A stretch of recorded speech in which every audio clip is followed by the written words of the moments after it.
Tired of your boring black PSU cables? Then it's time to change it up with Sensei Mods custom sleeved cable extensions.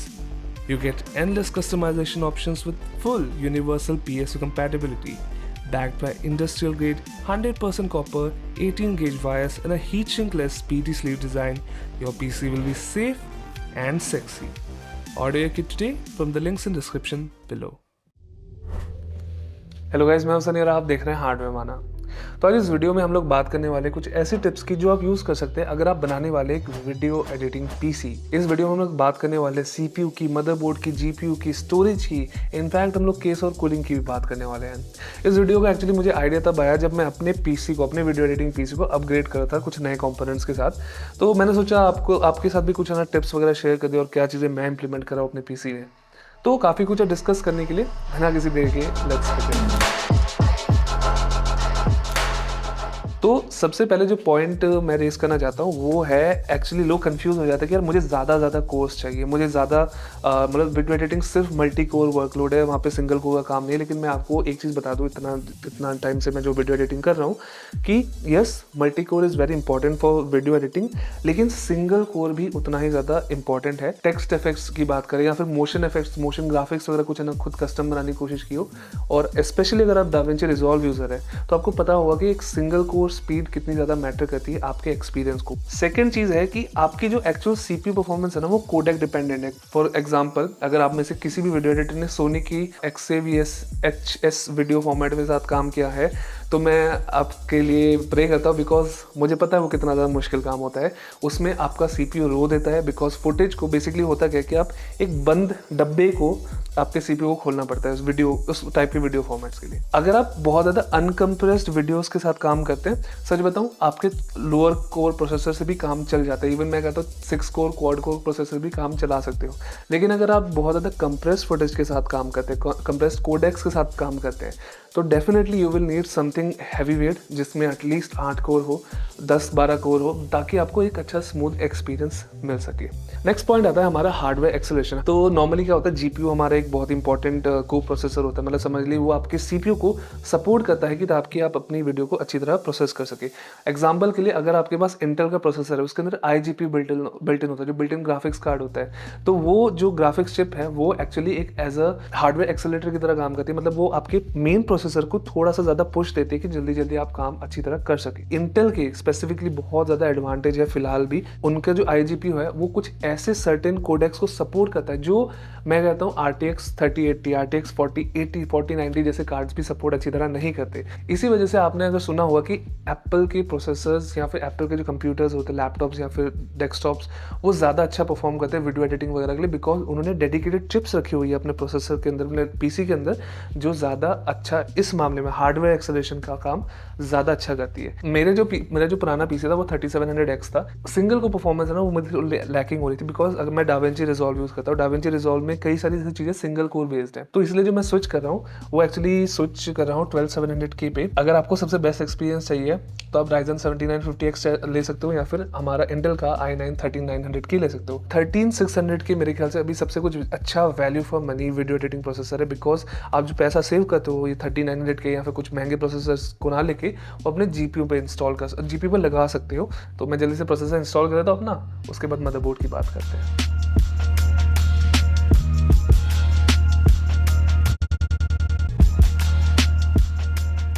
तो motherboard के मामले में देखो, simple सा factor ये है कि आपकी परफॉर्मेंस को ज़्यादा इफेक्ट नहीं करता। सबसे पहले जिस चीज़ पे आपको फोकस है ना, क्या आपके मदरबोर्ड में उतने एक्सपेंशन स्लॉट है जितने की आपको ज़रूरत है। फॉर एग्जांपल, मेरे इस मदरबोर्ड में, जो मेरा पिछला मदरबोर्ड था वो माइक्रो ATX मदरबोर्ड था, तो इसमें सिर्फ 4 SATA के पोर्ट्स थे, तो मैं सिर्फ 4 हार्डवेयर एक बार में किससे कनेक्ट कर सकता था। ऐसे SSD एक्सपेंशन स्लॉट्स यूज़ करता था, बिकॉज मेरे मदरबोर्ड में सिर्फ 2 SSD स्लॉट्स थे, लेकिन मैं 3 या 4 SSDs यूज़ करने का मेरा प्लान था। कभी कभार आपको एड ऑन कार्ड्स वगैरह, थंडरबोल्ट कार्ड्स वगैरह की भी जरूरत पड़ जाती है, अगर आप है ना कुछ एप्पल सिस्टम वगैरह से कुछ रिलेटेड काम करते हैं। तो जल्दी से मैं अपना मदरबोर्ड इंस्टॉल कर लेता हूँ केस के अंदर, फिर आगे हम लोग बात करते हैं रैम की।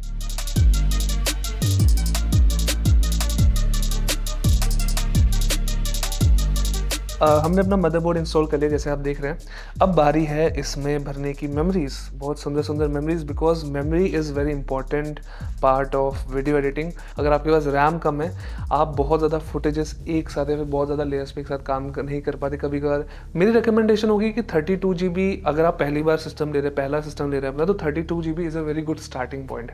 16 GB में भी आप आराम से काम कर सकते हैं अगर आपका मेनली जो काम है वो 1080p फुटेज के साथ होता है, ज़्यादातर स्मॉलर साइज या फिर नॉर्मल टाइप की क्वालिटी वाली फुटेज के साथ होता है, तो आप आराम से 16 GB के साथ भी काम कर सकते हैं। 16 GB में ज़्यादा प्रॉब्लम नहीं, बिकॉज मैं इनफैक्ट अपने पुराने PC में 16 GB पे ही एडिट करता था, मुझे ज़्यादा प्रॉब्लम्स नहीं होती। लेकिन कभी कभार हाँ लगता है कि काश मेरे पास और मे भी 32 GB होता है, बिकॉज मल्टीटास्किंग में थोड़ा सा इफेक्ट ज़रूर पड़ जाता है। दूसरी चीज़ जो लोग कंफ्यूज कर जाते हैं वो है कि स्पीड क्या होनी चाहिए मेरी मेमोरी की। रैम स्पीड का, रैम फ्रीक्वेंसी का वीडियो एडिटिंग पे बहुत ज़्यादा डायरेक्ट इफेक्ट नहीं है, तो आपकी स्पीड कम भी है अगर रैम की तो कोई प्रॉब्लम नहीं है, चिंता मत करना। अगली हम लोगों को बात करनी है हमारे इस प्यारे बच्ची की। पहले रैम इंस्टॉल करते हैं फिर इसकी बात करते हैं। तो बारी आती है अब बहुत इंपॉर्टेंट पार्ट की, वो है GPU यानी ग्राफिक्स प्रोसेसिंग यूनिट। मेरा जो पुराना कार्ड था वो था 3060 Ti एंड अभी मैं जिस पे अपग्रेड करूँ बहुत ज़्यादा बड़ा अपग्रेड तो नहीं है, मतलब physically it's a very big upgrade, like 2 slots almost 3 slot पे अपग्रेड हो रहा है। लेकिन 3070 Ti बहुत ज़्यादा बड़ा जंप नहीं है in terms of video editing performance. आपके एडिटिंग प्रोग्राम में जो भी आप एडिटिंग प्रोग्राम यूज़ करते हैं, चाहे वो फिल्मोरा ही क्यों ना हो या फिर चाहे प्रीमियर प्रो, डाविंची रिजॉल्व या फिर एविड ही क्यों ना हो, डिपेंड करता है कि वो प्रोग्राम में क्या ऐसे फीचर्स है जो GPU एक्सेलरेशन को यूज करते हैं। अगर आप एक डाविंची रिजॉल्व यूजर, मैं कहता हूँ कि आप जाके जितने हो सके 4080 खरीद लो, 4090 खरीद लो, बिकॉज रिजॉल्व एक ऐसा सॉफ्टवेयर है जो GPUs को बहुत ज़्यादा अच्छी तरह यूटिलाइज करता है। प्रीमियर प्रो ने भी काफ़ी ज़्यादा प्रोग्रेस की है in terms of GPU utilisation, लेकिन वो कंपैरेटिवली थोड़ी सी कम है। दूसरा पॉइंट जो आपको पता होना चाहिए वो है कि CUDA versus OpenCL, basically it's like AMD versus NVIDIA। And simple answer है, अगर आप एक वीडियो एडिटर है, it's better to get NVIDIA cards, simple as that. Because of CUDA को एक्सेलरेशन, CUDA सपोर्ट पावर की वजह से हमारा एक बेसिक सा 3060 Ti AMD के कुछ एक top and card like 6900 XT उसको पीछे छोड़ जाता है in terms of video editing performance. अगर मैं स्पेसिफिक रिकमेंडेशन की बात करूँ तो आप RTX 2060 जैसे कार्ड से भी अच्छी खासी वीडियो एडिटिंग कर सकते हैं। 3060 टाइप के कार्ड्स, 3000 सीरीज के कार्ड्स काफ़ी अच्छा जंप अप है। 4000 सीरीज कार्ड्स भी बहुत ज़्यादा पावरफुल है अगर आप अफोर्ड कर सकते हैं, बहुत ज़्यादा महंगे, लेकिन those are powerful and definitely give you the performance जितना वो प्राइस चार्ज करते हैं। इसको हम लोग करते हैं अपने PC पे इंस्टॉल, लेकिन उससे पहले हम लोग को थोड़ी सी बात करनी पड़ेगी स्टोरेज की। तो स्टोरेज एक ऐसी चीज़ है जो आपको पता नहीं चलेगी कि आपकी बॉटलनेक बन रही है जब तक आपको बॉटलनेक दिखना ना शुरू हो जाए, बिकॉज आर्काइवल स्टोरेज की तरह वो काम कर सकते हैं। जो भी आपने पुराने प्रोजेक्ट्स में काम किया वो सारा का सारा स्टोरेज पे जा रहा है। दूसरी तरफ आपकी स्टोरेज बन सकती है कैशे ड्राइव। कैशे ड्राइव अगर आप लोगों को नहीं पता, खासकर जो न्यू एडिटर्स है, कैशे ड्राइव एक ऐसा ऑप्शन है जहाँ पे आप इफेक्ट्स वगैरह को स्टोर करते हैं temporary, like high and footage, high and कैमरे की फुटेज है, लेकिन आप उसको एडिटिंग के लिए थोड़ा तेज बनाने के लिए छोटे साइज में प्रॉक्सीज बना के या फिर एक टेम्पररी फाइल बना के स्टोर करना चाहते हैं, वहाँ पे भी स्टोरेज अच्छी काम कर सकते हैं। अब स्टोरेज आपके पास 2 टाइप की होगी, एक SSD आ गई और एक आपके पास हार्ड ड्राइव आ गई। मैं एक ऐसा यूज़र हूँ जो लोकल स्टोरेज प्रेफर करता है, इसी वजह से जो आपने सामने हार्ड ड्राइव देखी है, तो ये पाँचों की पाँचों मैं यूज़ करने वाला हूँ। एक बेटर ऑप्शन ये होता कि हम लोग एक NAS यूज़ करें, लेकिन अभी हम लोग उस स्टेज पे पहुँचे नहीं, तो मैं अपना सारा स्टोरेज एक ही अपने PC में रखना प्रेफर कर रहा हूँ। हार्ड ड्राइव के साथ एक लिमिटेशन है कि आप बहुत ज़्यादा हाई बिटरेट अगर फुटेज एडिट करना पसंद करते हैं तो आपको मुश्किल होगी। हाई बिटरेट फुटेज का मतलब है ऐसी फुटेज जिसका जो डेटा रेट है, मतलब जिसका साइज है वो बहुत ज़्यादा है। कुछ रिकॉर्डिंग फॉर्मेट्स ऐसे हैं जो 600 Mbps तक जा सकती है, जो बहुत ज़्यादा होता है। उसकी अगर आपको ज़्यादा स्मूथ प्लेबैक चाहिए तो एक SSD ज़्यादा अच्छा ऑप्शन है। हार्ड ड्राइव्स को आर्काइवल स्टोरेज के लिए रखो, यानी सिर्फ मतलब जब काम हो जाए, प्रोजेक्ट बन जाए, परमानेंट स्टोरेज के लिए हार्ड ड्राइव यूज़ करो। बाकी SSDs जो अच्छी है उसकी रिकमेंडेशन मैंने डिस्क्रिप्शन में डाली हुई है, आप जाके चेक कर सकते हो। और केस के बारे में सिंपल सा इतना कहूँगा, केस वो लेना जिसमें एडिकेट एयर फ्लो हो और उसमें आपके अगर ज़्यादा हार्ड ड्राइव चूज़ करें तो उसके लिए जगह हो। छोटे ऑप्शन से भी कोई प्रॉब्लम नहीं, अगर आप है ना 4 TB की 2 हार्ड ड्राइव भी ले लेते हैं। ये सब हम लोग इसके अंदर डालते हैं, फिर बाद में कूलिंग की बात करते हैं।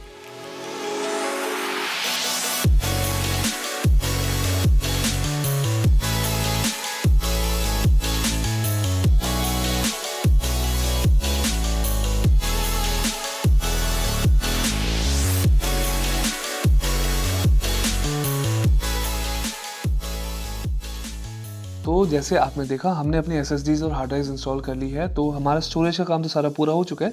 लेकिन अभी इसमें एक चीज़ डिसाइड करनी बाकी है, वो है कूलिंग। और कूलिंग का सिंपल सा फंडा ये है कि जो आपका प्रोसेसर आप चूज़ करोगे उसके हिसाब से आपको कूलर लगाना है। लाइक सीधा रिकमेंडेशन आजकल जो है वो है डीपकूल की डीपकूल का AK400 और डीपकूल का AK620। लिक्विड कूलिंग के लिए 240 से शुरू करके 360 आप कुछ भी ऑप्शन चूज कर सकते हैं। अपग्रेड कर ही रहे तो सबसे नई चीज़ यूज़ करने का मजा कुछ और होता है। नया लिक्विड कूलर जिसका नाम है LT720, लिटरली आज ही आया, मैंने अभी तक इसको खोल के भी नहीं देखा। 13700K, 12700K या फिर इवन 12900K, ये कूलर इतना केपेबल है कि उनको स्टॉक रिजल्ट्स में इजीली हैंडल कर सकता है, बहुत अच्छे टेम्परेचर देता है। तो it has an infinity mirror, so ये अलग हो जाता है। तोड़ ना दिया होपफुली मैंने, बिकॉज मैं फर्स्ट टाइम ट्राई कर रहा हूँ, मुझे नहीं पता, बस आज ही आया था ये। तो it lights up something like this. अभी मोन्टाज में आपको दिखेगा कैसा दिखता है फाइनली। मदरबोर्ड के साथ अभी मैच अच्छा खासा हो जाएगा। इसको इंस्टॉल करने से पहले फाइनल हम लोग थोड़ी सी चर्चा कर लेते हैं लास्ट का कुछ बिट्स की, मिसलेनियस बिट्स की। तो यहाँ पे मैंने लिखा हुआ था केबल्स। हाँ, केबल्स का एक्चुअली एक सेकंड रुकना।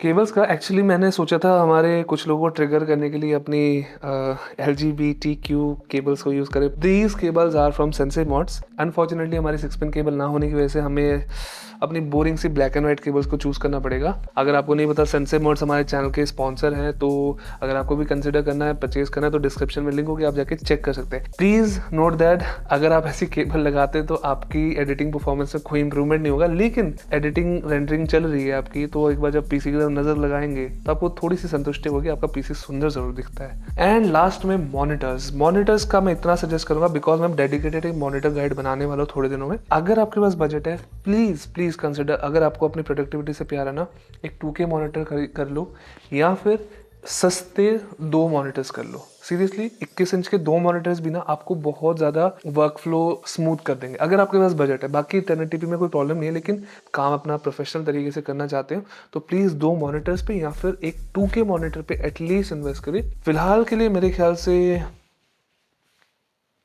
इतना ही। अगर कोई क्वेश्चन हो आपके दिमाग में फिर भी कि क्या कुछ करना है, क्या कुछ नहीं करना है, तो प्लीज़ कमेंट्स में हमें ज़रूर बताना। लाइक शेयर सब्सक्राइब अपने स्वाद अनुसार करते रहें। मैं मिलूंगा आपको अगली बार। Till then enjoy this beautiful PC.